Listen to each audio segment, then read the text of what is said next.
기도하겠습니다. 오늘 우리에게 주신 하나님의 말씀은 출애굽기 23장 14절에서 17절까지의 말씀입니다. 출애굽기 23장 14절에서 17절까지의 말씀, 제가 가지고 있는 성경으로는 118페이지쯤에 있습니다. 오늘 우리가 받을 하나님의 말씀 안에는 하나님께서 이스라엘에게 주신 3대 절기가 기록되어져 있고 그 3대 절기에 대한 간략한 의미가 담겨 있습니다. 과연 하나님께서 어떠한 이유로 우리에게 절기를 허락하여 주셨는지를 잘 살펴보시면 많은 은혜와 유익이 있을 줄 믿습니다. 우리 함께 읽도록 하겠습니다. 너는 매년 3번 내게 절기를 지킬지니라. 너는 무교병의 절기를 지키라. 내가 내게 명령한 대로 아비벌의 정한 때에 이래 동안 무교병을 먹을지니 이는 그달에 내가 애굽에서 나왔음이라. 빈손으로 내 앞에 나오지 말지니라. 맥추절을 지키라. 이는 내가 수고하여 밭에 뿌린 것의 첫 열매를 거둠이니라. 수장절을 지키라. 이는 내가 수고하여 이룬 것을 연말에 밭에서부터 거두어 저장함이니라. 내 모든 남자는 매년 3번씩 주 여호와께 보일지니라. 아멘. 이 시간은 시온 찬양대에 준비된 찬양으로 하나님 앞에 영광 올려드리도록 하겠습니다. 이 시간이 말씀 가운데에 하나님이 나를 사랑하시고 하나님이 나를 얼마나 생각해 주시는지 한번 깨닫는 그 감사의 고백을 가지고 우리 이 시간 찬양으로 나아가도록 하겠습니다.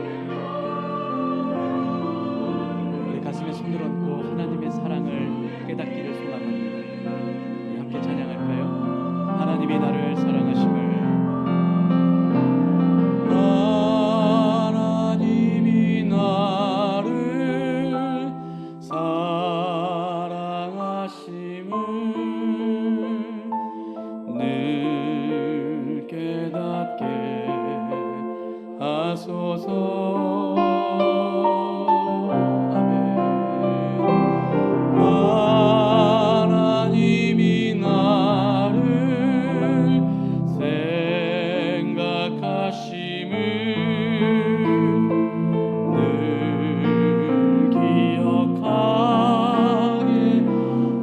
고백하며 나아갑니다. 하나님이 나를 사랑하심을, 하나님이 나를 사랑하심을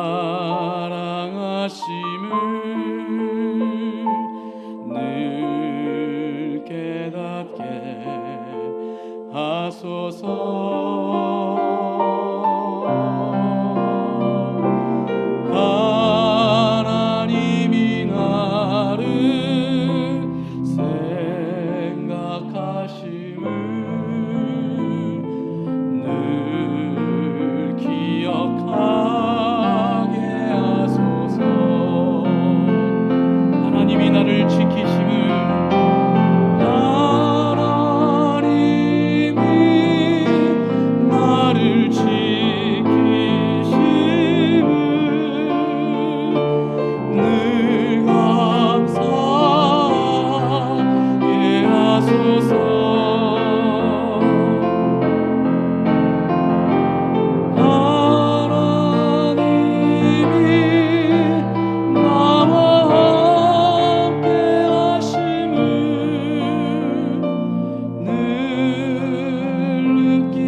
말씀 가운데 주의 사랑을 깨닫게 하시고 말씀 가운데 나를 나보다 더 생각해 주시는 하나님이 계심을 기억하게 하시며 한 주간의 삶 가운데, 아니 일평생의 삶 가운데 하나님이 나를 지켜주심을 기억하고 감사하게 하시며 하나님이 나와 함께 하시고 내 삶에 동행하여 주심으로 그 하나님께서 내 안에 계심을 실감하고 느낄 수 있는 시간이 되게 하여 주시옵소서.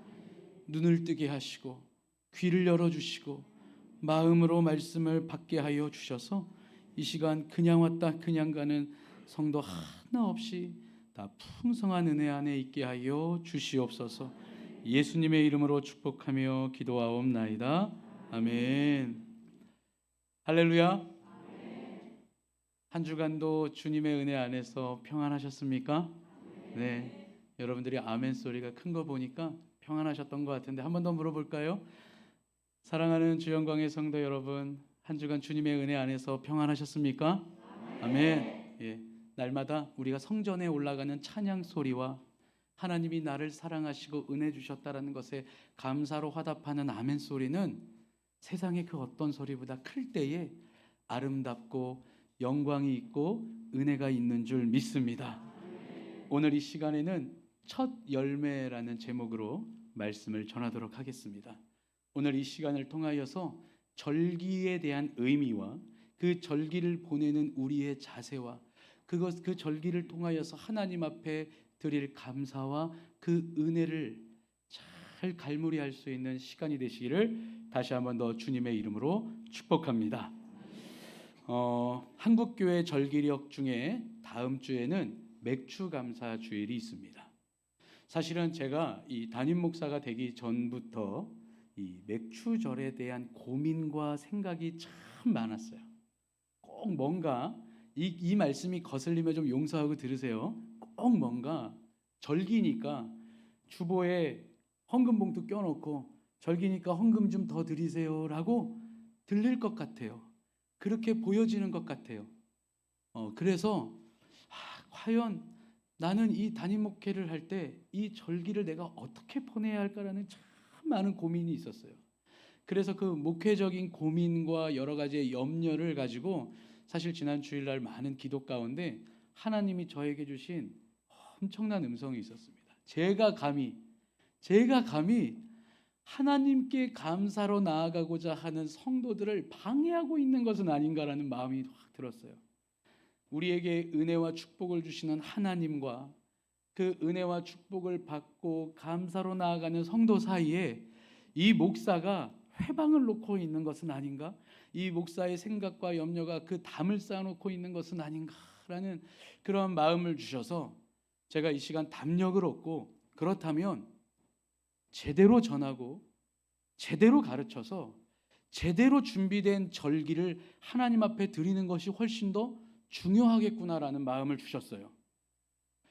절기니까 그냥 드리는 것, 절기니까 그냥 그렇게 하는 것이 아니라 그 날이 무슨 날인 줄을 알고 그 날이 내게 어떠한 은혜의 날인 줄을 알고 그 날을 내게 허락하신 하나님의 뜻이 무엇인 줄을 알 때에 우리는 구별된 절기의 예배를 드릴 수 있는 줄 믿습니다. 우리는 준비된 예배를 드리러 나아가는 줄 믿습니다. 그래서 꼭 그냥 헌금 봉투 절기니까 드리세요가 아니라 그날이 어떤 날인 줄 우리가 알고 그 날에 주신 하나님의 은혜를 미리 사모하시고 미리 준비하셔서 하나님 앞에 전국에 많은 교회가 있지만 우리 주영광교회가 더 멋있게 하나님 앞에 예배로 나아갔으면 좋겠어요. 겉모양이야 어떻든 하나님께 드리는 우리의 심령과 그 예배의 본질은 그 어떠한 교회보다 더 하나님이 기뻐 받으시는 예배가 되기를 소망합니다.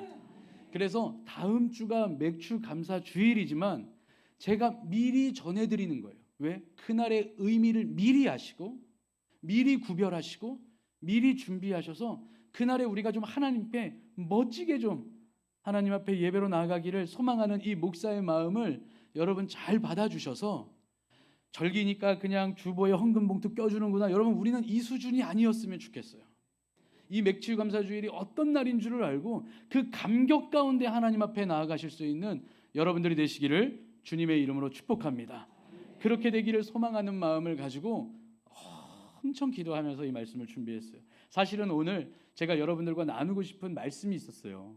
그런데 하나님께서 그 마음에 담력을 주시는 날이 목요일이었던지라 이 목요일 날부터 하나님의 전할 말씀을 완전히 바꾸어서 막 전할 때 여러 가지의 염려가 있고 여러 가지의 고민이 있어서 참 많이 기도하는 중에 하나님이 강하고 담대하라라고 말씀해 주시더라고요.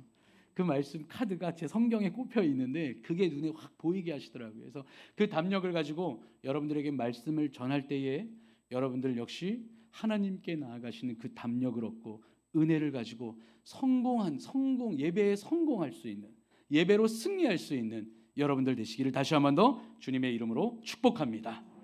우리 인간의 역사, 우리 인간들 인류는 아주 오래전부터 절기를 만들어서 지켰던 역사의 흔적들이 있어요. 굳이 기독교적인 절기가 아니더라도 우리나라만 하더라도 24절기를 만들어서 그 절기를 지켰습니다. 우리 대한민국에 24절기가 아주 오래전부터 있었음은 우리가 잘 알고 있어요. 그런데 우리나라의 24절기를 드리는 의미는 뭐냐면 이 농사를 잘 지어야 되기 때문에 이 태양의 변화를 잘 확인하고 예민하게 살펴보면서 그 농사의 때에 맞는 절기를 만들어서 24절기 가운데 농사에 맞는 때에 맞는 행동을 하기 위해서 24절기를 만들어 지켰습니다. 그래서 24절기를 제대로 지키지 않으면 농사의 때를 놓치고 농사의 때를 놓치게 되면 흉년이 들 가능성이 매우 높겠죠. 그렇게 되면 그들은 그 흉년이 들 수 있고 그 흉년에서 조그만큼에 대한 수확을 걷게 되면 아주 추운 겨울을 넘기기가 쉽지 않게 되어지는 거예요. 즉 24절기를 지킨다라는 건 나의 생명을 지키는 것이고 내 가족의 생명을 지키는 것이에요. 그러니까 즉 절기를 지킨다라는 의미는 단순한 농사를 잘 지어야지 개념이 아니라 그 안에 담겨져 있는 의미는 생명입니다. 우리나라에는 24절기가 있듯이 이스라엘에게는 하나님께서 3대 절기를 허락하여 주셨습니다. 이 이스라엘 역시 그 절기 안에 담겨져 있는 의미는 생명이에요. 우리가 성경을 통해서 확인할 수 있는 것처럼 이스라엘 백성들이 그 절기 가운데 제사 가운데 하나님과의 온전한 관계를 유지할 때엔 그들은 하나님의 은혜와 축복을 풍성히 누리며 그들의 삶이 그들의 영혼이 윤택하였습니다. 그러나 그들이 하나님 앞에서 온전하지 못하고 그 제사와 그 절기를 제대로 지키지 못할 때에는 그들이 죽음마저도 경험할 수밖에 없는 처참한 상황과 환경에 처했다라는 사실은 우리가 성경을 통해서 잘 알고 있습니다. 우리나라 24절기의 기준은 농사를 위한 태양이듯이 하나님께서 이스라엘에게 주신 그 3대 절기의 기준은 하나님과의 관계입니다. 그렇기에 여러분, 우리에게 주어져 있는 이 절기 그리고 우리에게 주어져 있는 때마다 드리는 이 예배의 가장 큰 중심은 하나님과의 관계입니다. 그렇기에 여러분, 이 하나님과의 온전한 관계 가운데에서 영원한 생명을 누리실 수 있는 여러분들 되시기를 주님의 이름으로 축복합니다. 하늘의 생명이 이 땅 가운데 있는 나에게 주어지는 거예요. 그래서 하늘의 생명을 소유한 자들이 하늘에서 드리는 그 예배가 이 땅 가운데에서 드려지는 예배와 동일한 거예요. 그래서 여러분들 천국의 그 예배의 기쁨이 이곳에서 드려지는 그 예배의 기쁨 되시기를 다시 한번 더 주님의 이름으로 축복합니다. 절기를 잘 지키는 그 하나님과의 온전한 관계 가운데에서 이스라엘 백성들은 생명이 윤택하고 그 영혼의 생명이 윤택하였다라고 말씀드렸습니다. 그렇기에 그들은요 절기를 잘 지켰어요. 이스라엘이 타락한 시대에도 그들은 절기를 잘 지켰습니다. 제사도 잘 드렸어요. 그들이 타락했다라고 여겨지는 그 시대에도 제사장들이 굶어 죽지 않았던 것을 보았을 때 그들은 제사를 잘 드렸다라고 확인해 볼 수 있습니다. 왜냐하면 이스라엘의 11지파들이 각자의 소유를 하나님께 드리는 그 제물을 통해서 제사장들이 살 수가 있었기 때문에 노동하지 않았던 하나님을 섬김으로써 살 수 있었던 제사장들이 굶지 않았고 죽지 않았다라는 것은 제사와 절기가 멈추지 않았다라는 거예요. 그런데 하나님께서 타락하셨다라고 말씀하셨던 그 세대에도 절기를 멈추지 않았고 제사를 멈추지 않았는데 그들은 절기와 제사를 하나님 앞에만 드린 것이 아니라 그들의 일상에 다른 우상들을 향한 세상의 음욕과 욕심이 품겨져 있었기 때문에 하나님께서는 그들의 제사와 절기를 받지 않으신 거예요. 여기서 아주 중요한 것이 있어요. 뭐냐면 여러분 우리가 되게 1차원적으로 하나님께 예배를 드리는 것에 되게 집중합니다. 그래서 우리 한국교회가 전 세계 교회 가운데 아마 제일로 자랑할 수 있는 건 주일 성수인 것 같아요. 다른 건 몰라도 주일 성수만큼은 아주 그냥 목숨을 걸고 아버지 제삿날에도 안 가고 친척들 시집 장가 간다고 해도 안 가고 우선은 주일 성수는 내가 꼭 지키고 봐야지라고 해서 하나님 앞에 예배를 드리는데 아주 힘을 다합니다. 거기에 집중하다 보니까 놓친 중요한 사실 하나가 있는데 그것이 무엇이냐면요, 하나님께 드리는 예배도 너무 중요하죠. 그런데 그것보다 훨씬 더 중요한 것이 뭐냐면 하나님께서 받으시는 게 중요해요. 내가 아무리 드려봐야 하나님께서 받으실 만한 예배가 아니면 아무 의미 없는 나 혼자만의 감정과 나 혼자만의 만족만 남는 예배가 되어지는 거예요.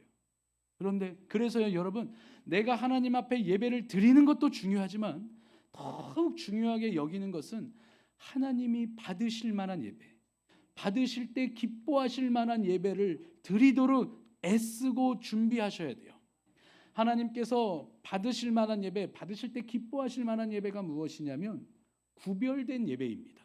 하나님만을 구별한 예배, 그리고 하나님께만 준비된 예배와 그 절기의 행사를 보낼 때 하나님께서는 그것을 기뻐 받으실 줄 믿습니다. 그렇게 사랑하는 성도 여러분, 우리가 이 매번 드리는 예배 그리고 우리에게 주어져 있는 이 절기를 하나님 앞에 구별되고 준비하여서 하나님이 받으실 때 기뻐하실 만한 것들로 준비해서 하나님 앞에 나아가실 수 있는 여러분들 되시기를 바랍니다. 그때 여러분들의 생각 가운데 그러면 뭘 드리지? 얼마를 드리지? 무엇을 드리지? 여러분 이 고민 가운데 다 지워버리세요. 그리고 뭘 드리시냐면 여러분들을 드리시는 거예요. 나를 드리는 거예요. 나의 전심을 다 드릴 때에 그래서 하나님이 기뻐 받으시는 거예요. 그래서 여러분 형식이 아니라 진심을 다해, 아니 그 진심을 넘어서 전심으로 나를 거룩한 산 제사의 제물로 하나님 앞에 구별되고 준비하여서 드릴 때에 하나님께서 기뻐 받으시는 줄 믿습니다. 아무리 생각해도 나는 흠이 많은데, 나는 보잘것이 없는데, 여러분 그렇게 생각한다면 여러분들 예수님 잘못 믿고 있는 거예요. 왜요? 내가 그렇게 살지라도, 내가 그렇게 흠이 많을지라도, 내가 그렇게 부족할지라도 그런 나를 위해서 피 흘리시는 예수 그리스도의 십자가의 은혜 아래서 예수 그리스도의 그 의로운 가죽옷을 입고 내가 하나님께 나아갈 수 있음에 감사해야죠. 그래서 예수 공로 힘입어 하나님 앞에 내가 전심으로 예배하고 전심으로 감사합니다라는 고백 가운데에 하나님 앞에 나아가는 것이 우리 주영광교회 성도의 예배의 가장 근본적인 모습이 되는 줄 믿습니다. 이스라엘에는 3대 절기가 있다라고 하였습니다. 여러분들 이미 잘 알고 계셨고 또 오늘 본문 가운데에도 확인할 수 있는 이 절기의 세 가지는 유월절과 그리고 맥추절과 수장절이 있습니다. 하나님께서 이스라엘에게 이 3대 절기를 주신 이유는 많은 날들이 늘 그래야 하지만 특별히 이 세 절기를 통하여서 하나님께서 내게 주신 은혜를 다시 한번 더 기억하고 하나님과의 온전한 관계를 다시 한번 더 점검해 보면서 나의 하나님이 너의 하나님이 되고 나와 너의 하나님이 우리 공동체의 하나님이 되심을 믿는 믿음을 굳건하게 하시려고 하나님께서는 이스라엘에게 절기를 허락하여 주셨다라는 것이에요. 그래서요 여러분, 이 이스라엘의 이 3대 절기를 통하여서 앞서 제가 말씀드린 것처럼 절기는 생명의 근원이 생명의 의미가 있다라고 했잖아요. 그러니까 절기가 생명과 관계가 있는 것처럼 이 이스라엘 백성들은 이 3대 절기를 통하여서 그들이 하나님께로부터 생명을 얻었음을, 생명이 살아났음을 깨닫는 시간이 될 수 있는 거예요. 그들에게 있어서의 3대 절기의 첫 번째는 유월절입니다. 유월절을 어떤 날로 보냅니까? 하나님께서 출애굽하시기 전에 그들이 믿음으로 문설주의 어린 양의 피를 발랐을 때에 죽음이 넘어가게 하시고 그들에게 생명을 주셨어요. 그리고 그들은 애굽의 노예와 포로에서 해방되어져서 하나님의 선민의 백성으로서 살아가는 기쁨을 누리게 하셨습니다. 즉 유월절은 죽음에서 살리신 날이었어요. 맥추절은 어떤 날입니까? 이제 그들이 한 해의 농사를 짓고 그 농사 가운데 처음 수확하는 그 작물과 열매를 가지고 하나님 앞에 감사로 나아갔습니다. 아주 중요해요. 왜냐하면 이때쯤 첫 수확물이 없으면 마지막 가을철에 추수할 만한 수확물만을 가지고 살려면 이때 웬만한 사람들 다 굶어 죽습니다. 여기에 다 대부분 다 경험하셨을 거예요. 저는 다행히 그것을 경험하지 않은 복받은 세대인데, 보릿고개라는 말이 있었잖아요, 우리나라에. 이때쯤에 보리가 열리지 않으면 굶어 죽는 거예요, 이제. 즉 살리시는 하나님을 경험하는 겁니다. 이때쯤 떨어질 만할 때쯤 채워주시는 하나님 때문에 내가 또 살게 되는 거예요. 마지막 수장절은 한 해의 농사를 지은 것을 추수하고 그 추수한 것을 곡식 창고에 쌓으면서 한 해 동안 또 나에게 이러한 풍성한 것들을 거두게 하신 하나님께 기쁨의 잔치를 드리는 절기가 바로 수장절입니다. 그런데 이 이스라엘의 3대 절기 유월절과 맥추절과 수장절은 이 보여지는 의미가 있지만 사실은 그 안에 영적인 의미가 담겨져 있어요. 그 안에 영적인 의미는 바로 예수 그리스도를 통한 예언과 예표입니다. 그래서 여러분, 우리가 이 절기를 보낼 때 중요한 것이 있어요. 지금 제가 설명한 건 겉으로 보여지는 의미이고 그 안에 담겨져 있는 영적인 의미를 우리가 붙잡아야 되는데, 왜냐하면 우리는 저 중동에 있는 이스라엘의 백성들이 아니라 하나님 나라의 영적인 이스라엘이기 때문이에요.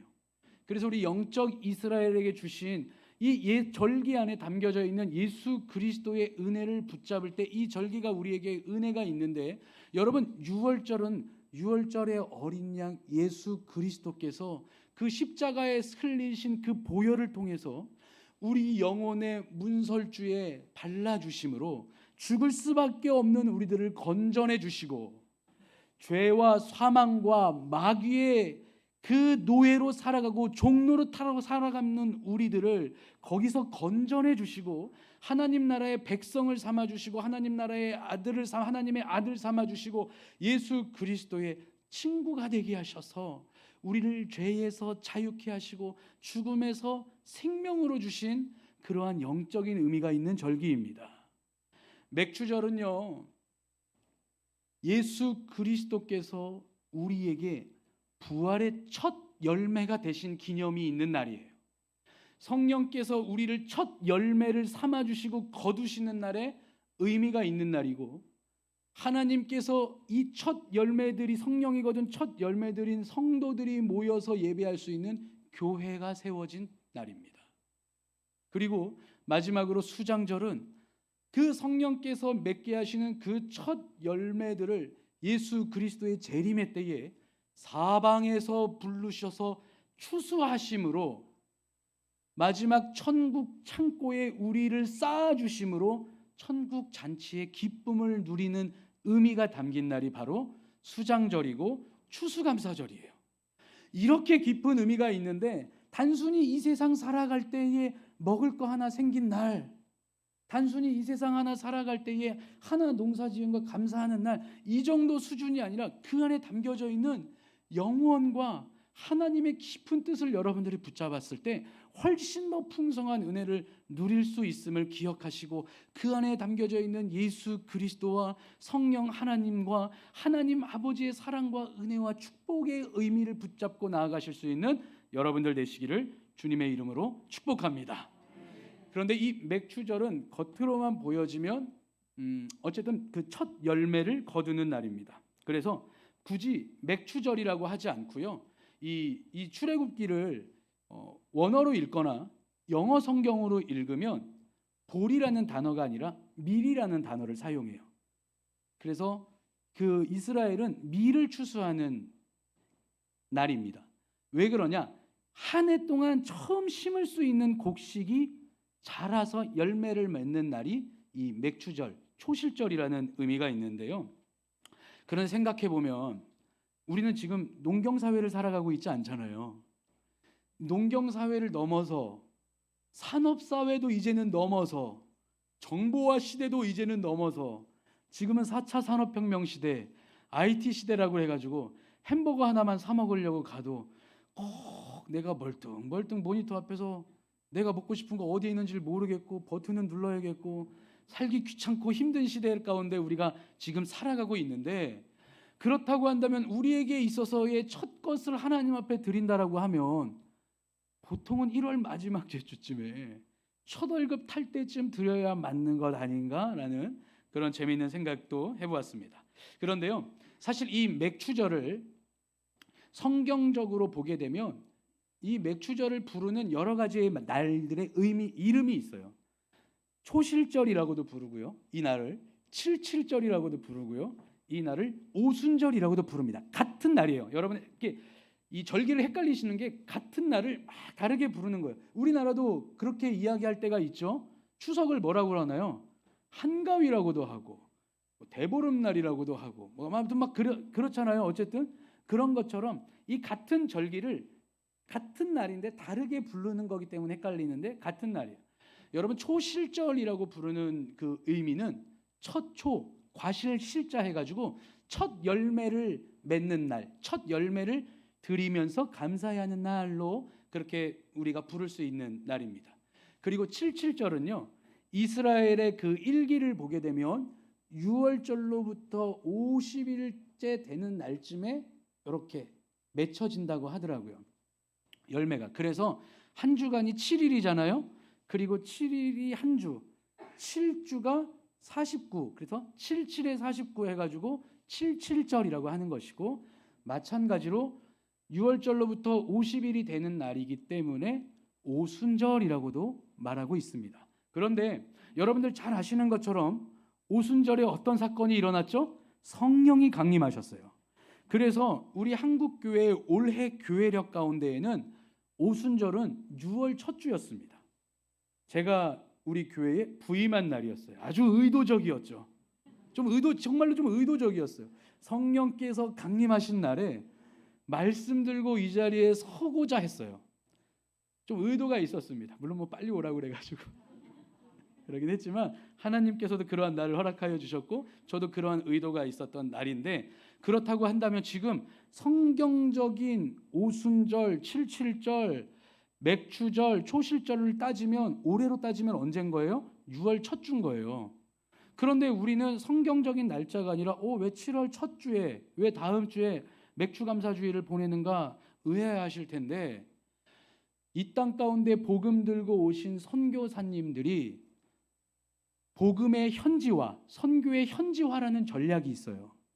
그래서 이 나라의 절기에 맞게끔 7월 첫 주에 이 나라의 농사 짓는 것을 보니까 보리 농사를 봄에 지으면 7월 첫 주쯤에 그것을 거둘 수 있는 것을 확인하면서 7월 첫 주에 맥추절로 정하여서 그날을 드렸다라는 것이에요.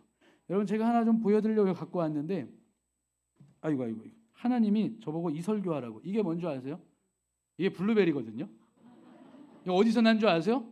네. 올 겨울에 저기 누군가 이렇게 심은 분이 드시지도 못하고 계시는데 오셔서 좀 드셨으면 좋겠네, 그죠? 자, 그분이 심은 게 어저께가 이걸 이렇게 따놨더라고요. 요때쯤 우리나라가 뭔가를 심으면 열매를 맺게 되니까 선교사님들이 다음 주를 맥추감사주일로 보낸 거예요. 그런데 저한테는 사실 목회적인 좀 고민이 있어요. 우리가 뭐 농사를 짓는 것도 아니고 어쨌든 영적인 의미를 품고 드리는 거기 때문에 아마 조심스럽게 내년의 계획을 말씀드리면 우리에게 있어서의 초실절은 성령 강림 주일날 아마 그러한 의미를 가지고 본래의 날에 하나님 앞에 더 멋있게 드렸으면 하는 그런 바람과 계획을 좀 가지고 있습니다. 자, 그렇다고 한다면 어쨌든 오늘을 사는 우리들이 이 맥추감사주의를 보내는 이 첫 열매에 대한 의미를 우리가 갖고 있어야 될 거예요. 뭔데 첫 열매를 드릴 거? 이미 우리의 첫 열매는 1월 달에 다 거두어 버렸는데 그럼 뭐 어떻게 해야지? 이럴 수 있잖아요. 그래서 과연 우리에게 있어서 첫 열매가 무엇인지를 한번 좀 살펴보면서 그 첫 열매를 가지고 하나님께 나아갈 수 있는 방향을 좀 잡도록 하겠습니다. 사랑하는 성도 여러분, 우리가 먼저 하나님께 감사로 나아갈 수 있게 거둘 수 있는 첫 열매는 바로 예수 그리스도입니다.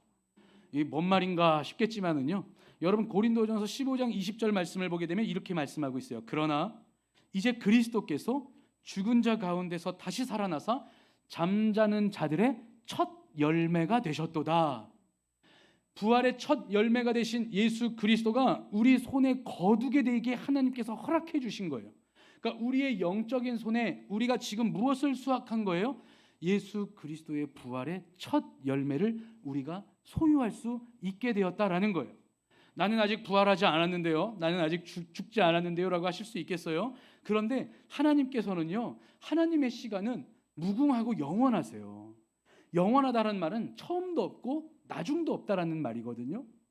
그래서 오늘 우리가 보았던 출애굽기 23장 말씀을 보면 하나님께서는 너희는 농사를 짓고 그 농사를 지은 첫 열매를 내게로 가지고 나오라라고 초실절을 말씀해 주시는데, 잘 생각해 보면 출애굽기 23장은 이스라엘이 지금 광야에 있을 때예요. 하나님의 언약의 땅 가나안에 아직 들어가지 않았어요. 그리고 앞으로 아주 오랜 뒤에 들어가게 되죠. 그런데 이미 들어간 것처럼 하나님께서 그들에게 초실절과 맥추절을 말씀하여 주셨던 것처럼 이미 우리에게 부활의 영광을 주셨고, 이미 그 영광을 믿는 믿음을 주셨기에 우리에게 이미 그 부활의 기쁨을 누리며 살아가게끔 하신 그 감사함으로 나아가실 수 있는 여러분들 되시기를 주님의 이름으로 축복합니다. 그래서 우리가 이 초실절, 이 맥추절을 보내면서 부활의 기쁨과 감격과 믿음을 가지고 하나님 앞에 나아가셔야 이 날을 바르게 보내실 수 있는 거예요. 두 번째로는 우리에게 있어서 그러면 첫 열매는 또 무엇인가라고 한다면, 예수 그리스도의 부활의 첫 열매를 우리가 쥐었잖아요. 그것이 무엇이에요? 우리에게 구원을 허락하여 주시고 영생을 허락하여 주셨다라는 거예요. 그런데 예수 그리스도의 십자가 사건으로 인하여서 구원의 완성을 하셨지만 우리에게 성령의 오심으로 구원의 적용을 주셨다라는 사실을 여러분 이 시간 기억하셔야 돼요. 그래서 로마서 8장 23절을 보게 되면 그 예수 그리스도의 열매를 소유한 우리가 성령의 첫 열매라고 말씀하고 있습니다. 즉 성령께서 강림하사 우리를 성령의 첫 열매로 삼아 주신 거예요. 거두실 수 있는 첫 열매로 삼아 주셨어요. 이것을 확인해 볼 수 있는 말이 어떤 의미가 있냐면, 여러분 예수님께서 십자가 사건 가운데 이제 다 이루었도다, 미션 컴플릿 하시면서 돌아가셨단 말이에요. 이미 그때 구원의 완성이 이루어졌어요. 그런데 그때 당시에 제자들이 어떠했나요? 그 구원의 완성을 누렸나요?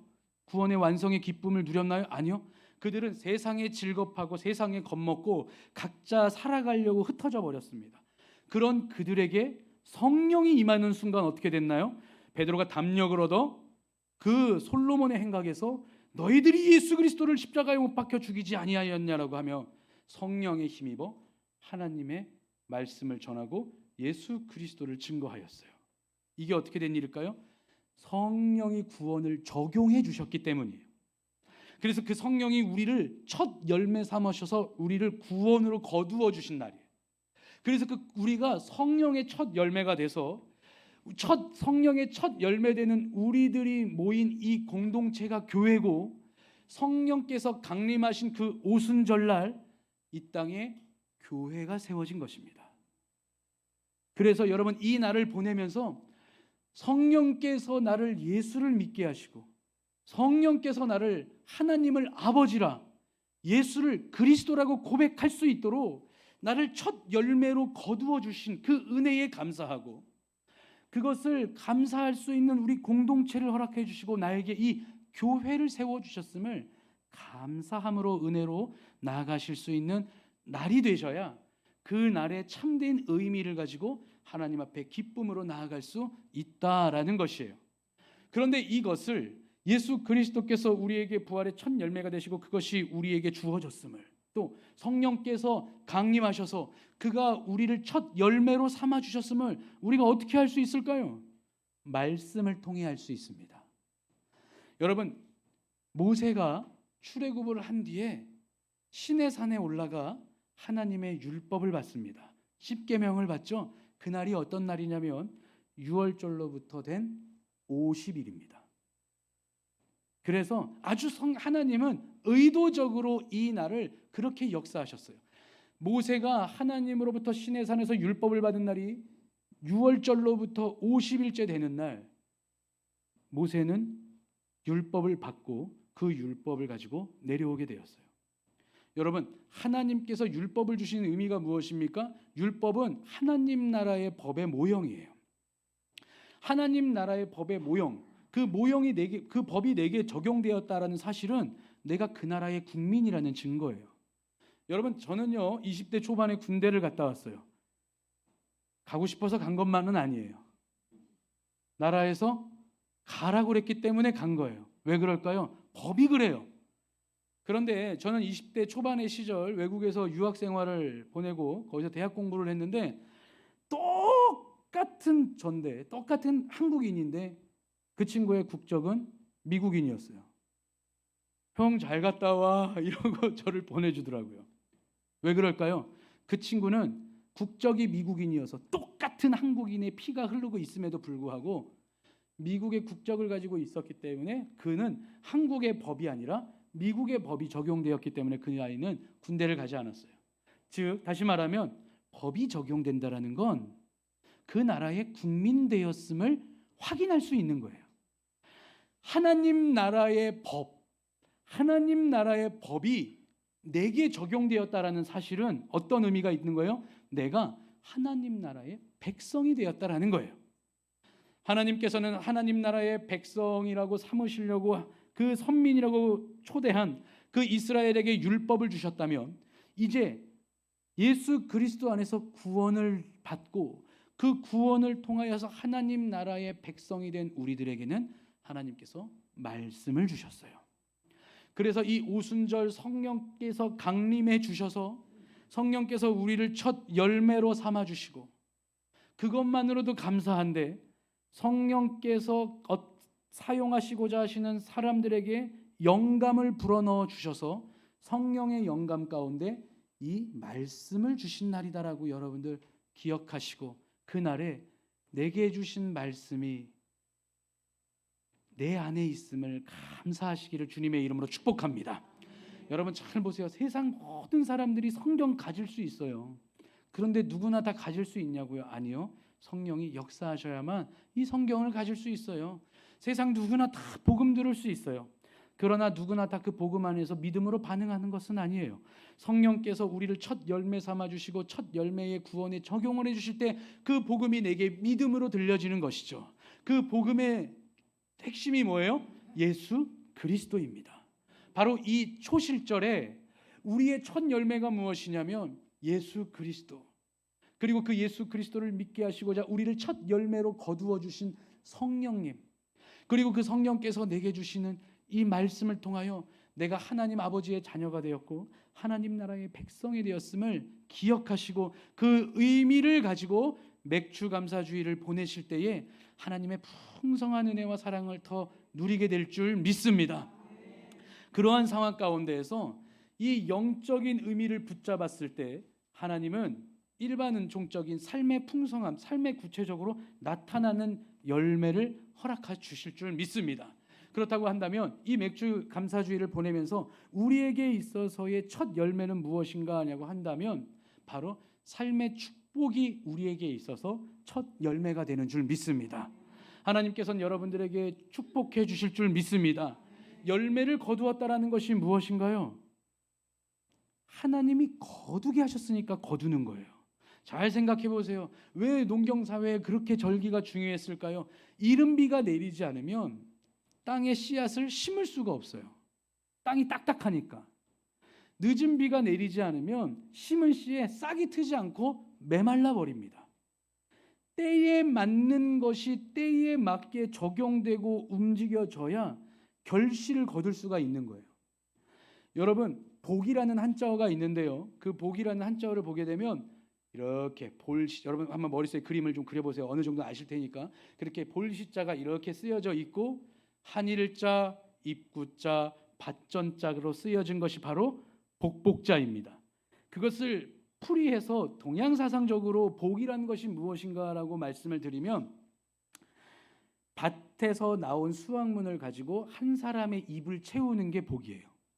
그런데 인간이 이렇게 보니까 내가 아무리 열심히 심고 아무리 열심히 가꾸어도 어떤 이 초자연적인 신적인 영역에 있는 에너지가 나를 돕지 않으면 내가 그렇게 되지를 않겠더라고요. 그래서 이 복이라는 게 뭐냐면 내가 심고 가꿀 때 하늘이 돕는다라는 의미가 복이에요.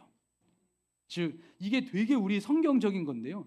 일반 은총적으로 우리가 열심히 성실하게 수고하고 땀을 흘리면서 우리에게 주어진 지경에 씨를 심고 물을 주면서 심고 가꿀 때에 하나님의 특별 은총의 축복이 임하여 그것을 거두게 하시는 것이 바로 축복이다라는 사실이에요. 그래서 여러분 한 주간의 삶을 살아갈 때 내가 열심히 살아왔던 인생이 거저가 아니었음을 깨달으셔야 돼요. 내가 열심히 수고했던 인생이 거저가 아니었음을, 모든 것이 다 하나님의 은혜였음을 깨닫고 내게 거둘 수 있는 인생을 허락하신 것을 기억하시면서 받은 복을 세어보며 앞으로 주실 복을 기대하면서 한 주간을 살아가실 수 있는 여러분들 되시기를 주님의 이름으로 축복합니다. 또 하나 마지막으로 우리가 눈에 거둘 수 있는 열매가 무엇이냐면 바로 영혼의 열매예요. 제가 곰곰이 생각해 봤어요. 하나님께서 우리에게 이 땅 가운데 심고 가꾸게 하시는 것을 거두게 하셔봐야 그거 죽어서 천국 가지고 못 가잖아요. 그런데 곰곰이 생각해 보니까 천국 갈 때 하나님 앞에 하나 자신 있게 가져갈 게 하나 있더라고요. 그것이 무엇이에요? 영혼의 열매예요. 내가 전도한 그 이름들은 내가 가지고 갈 수 있겠더라고요.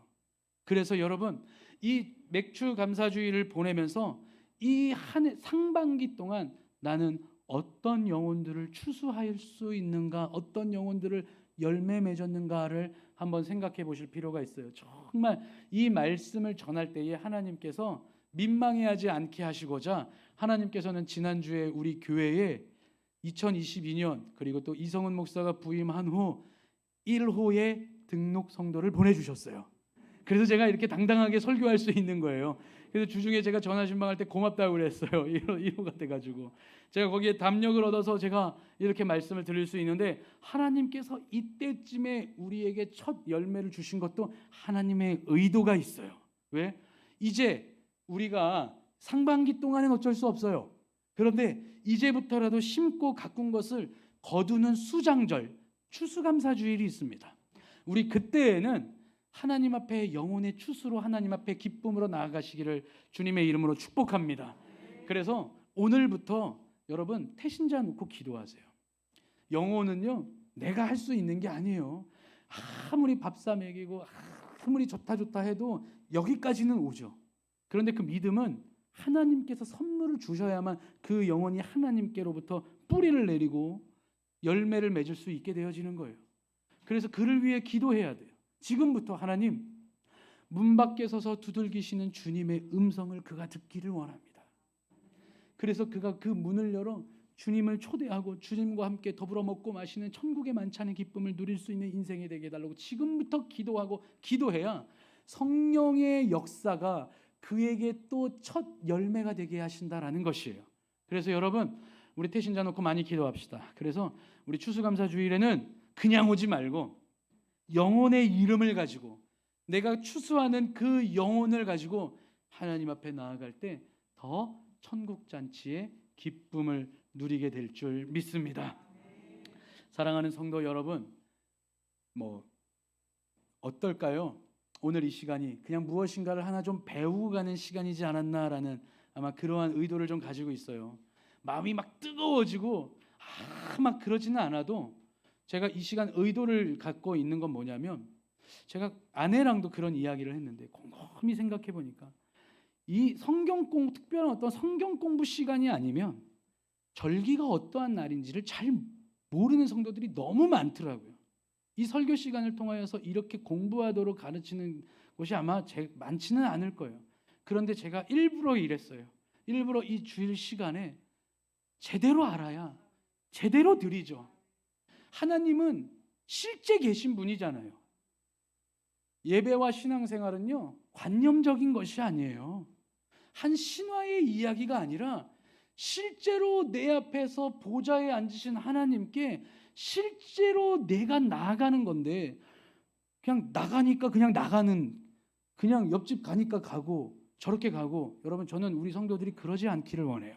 왜냐하면 제가 복음서를 보니까 하나님 앞에 은혜와 축복을 받은 자들이 있더라고요. 그게 어떻게 되냐? 하나님 앞에서는요, 세 부류가 복음서에 등장하더라고요. 뭐냐?